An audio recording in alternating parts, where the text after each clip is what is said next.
Bandidos, what's up? Your boy Tux here with more Division 2 dominance. And if you're pushing solo through Year 7, Season 1's brutal endgame, like I have been, you get why mid-season hits different. We've had weeks since the May drop to grind those new gear pieces, experiment with modifiers in real fights, and nail down what actually survives legendary strongholds without a squad babysitting you. I've logged countless hours recalibrating, optimizing, and testing, rotating all the best weapons for the season to find out which one has the power to match the stamina. What stands out? This season's modifiers aren't just tweaks, they amplify tanky playstyles into unkillable machines. And I got the perfect build just in time for you to put it together for that climax mission on master difficulty so that you can solo it and snag that new exotic tinkerer mask as soon as the mission drops. Stripping the hype, the season screams tank DPS hybrid, and this shotgun build embodies it, stacking armor for those massive survivability buffs while pushing crits to effective bursts. It's not theory. I soloed the Capitol building on Legendary in under 30 minutes on my first try with this setup. And check this, it's no shield, out of cover, and in their face. It's gonna force you to question if your current loadout is wasting potential on squishy glass cannons.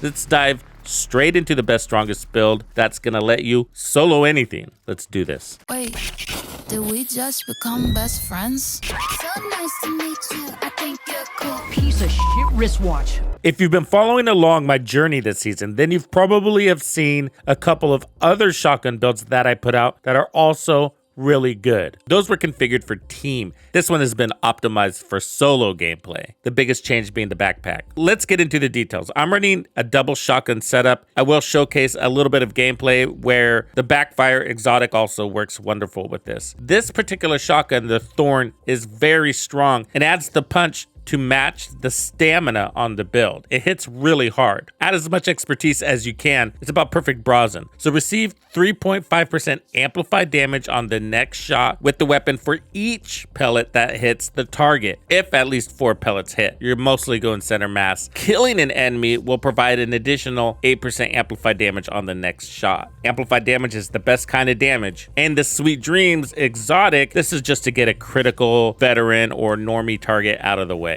with 1 melee hit. Otherwise, what you're looking at here is loads of armor regen, peak protection from elites with crazy amounts of bonus armor. Everything red is set to crits. We are running 3 pieces of Hela Guard, ultimately for that 2% armor regen. This is your basic equation. You're going to want armor, crits, and then protection from elites. The knees have crit damage and crit chance, and the holster is the final piece. We're running 2 pieces of Golan for that 1.5% armor regen. But what kicks this off is the Hunter Killer chest because it has perfect Intimidate. So Intimidate is driven by bonus armor. And there's some secret sauce magic happening with the bonus armor thanks to the modifiers this season. Whether you're playing with modifiers or not, this season or next, the basics of this still works. So perfect Intimidate. While you have bonus armor, gain 1 stack each second up to max of 10. Each stack increases weapon damage by 4% to enemies within 10 meters. First off, it's stacks really fast. It's really strong. Our second piece of Golan is the gloves. You had to have defeated all of the hunters in Warlords of New York to get this. But if you don't have Hunter Killer, you can still run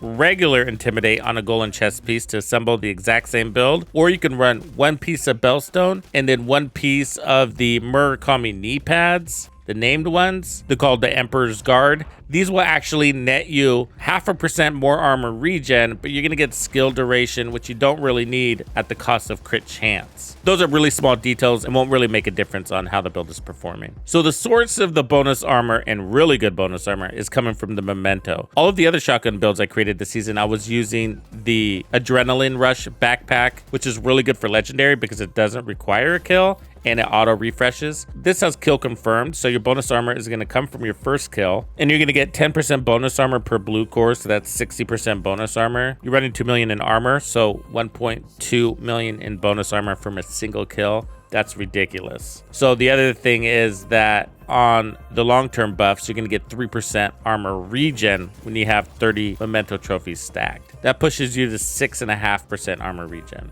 And then you're going to get 30% weapon damage when you have all of your stacks and skill efficiency. I'm running Survivalist mostly for that 10% protection from elites that it provides, but the fire grenades are also helpful for some crowd control. So these are the base stats. They're going to change. So at base, we're at 34% crit chance. That's going to go up to 44% crit chance. And then at 116% crit damage, you're also going to get 25% of your crit chance loaded back onto your crit damage. 126% crit damage is where you end up. At base, we have 49% protection from elites. This is going to increase and get to cap. And that's all happening because of the modifiers. So we're primarily playing into stamina, and this is the magic sauce. So we're going to get 3.5% bonus armor back for every 300,000 damage we take. And that's going to drive the damage on our talent. So in other words, stamina is driving weapon damage. And that's because Intimidate works off of bonus armor. And what's neat about stamina is there's no timer on it.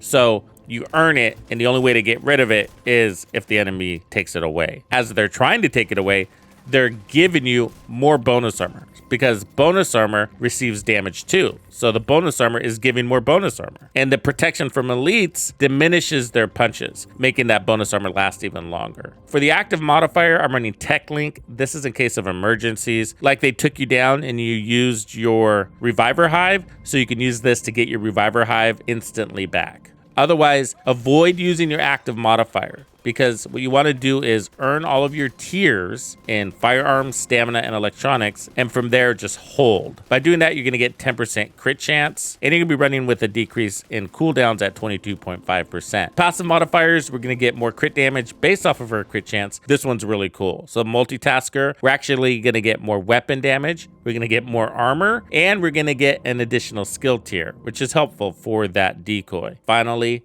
extra padding. 5% protection from elites per blue core while at tier 5 in stamina, and that's going to push us to a total of 79% protection from elites. So not everybody has 13% protection from elites. Don't worry, 12% is fine, and those are relatively easy to come by. They're considered common, but it's fine and won't make a difference because in Legendary, there's actually not that many elites. In some of them, there's a lot, like the Zoo or Tidal Basin. In other ones, like the Capitol Building, there's actually not a lot of elites. That's cool, and plus you got the Sweet Dreams to get rid of those non-elites anyways. The other thing is, many of you might not have the chill out mask yet. This is something that drops from the loot hoarder, and I don't think he's dropping it right now. I think we're out of season. But if that's the case, just run a regular Gila mask. The benefit is you're going to get more crit chance, so you exchange more power for one of your protection from elite mods. So that's good. You'll do just fine. You can definitely run a shield, and it's going to be a very strong shield, a tier 6 shield. The bonus armor is my shield, and I really like being agile. If you ran this, that would give you an additional 4.6 million in armor in front of you on top of whatever crazy armor you're running, pushing you probably around 8 million in armor that they have to chew through from the front. It's probably worth it, and so much so you could even put on Firewall and get more damage, because if you run Firewall, you get access to the Striker Shield, and the Striker Shield gives you more damage based on the enemies standing in front of you,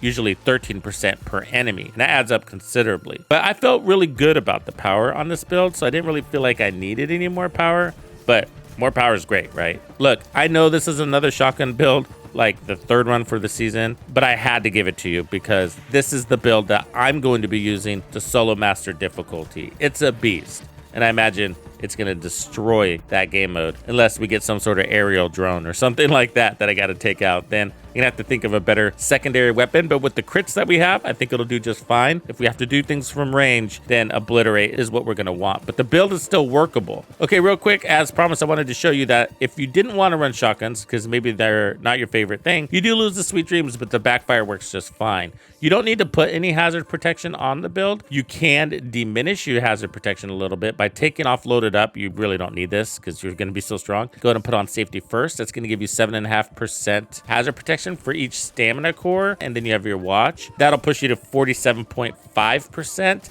when you earn your final stamina tier, which is not going to make you immune, but it's really easy to get to full stacks with this thing, and then you're immune. So I'll show a little bit of gameplay with this too. So I'm going to stop talking and let you enjoy the rest of this gameplay because the proof was in the pudding. Let me know what you guys think, and I'll catch you on the next one.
with me. I'm Tuxedo Bandido, and if you found this video helpful, be sure to hit the like, subscribe, and turn on your notifications so you don't miss out on the good stuff I have coming for you. And if you like content like this, be sure to check out the video I have recommended for you right here. If you have anything you would like me to cover, be sure to let me know in the comments below. And thank you to all the channel members and donors who make things possible. Tux Nation wouldn't be the same without you. When you buy a game from Ubisoft, enter the creator code Tuxedo Bandido to support the channel. Easy peasy. Wait, did we just become best friends?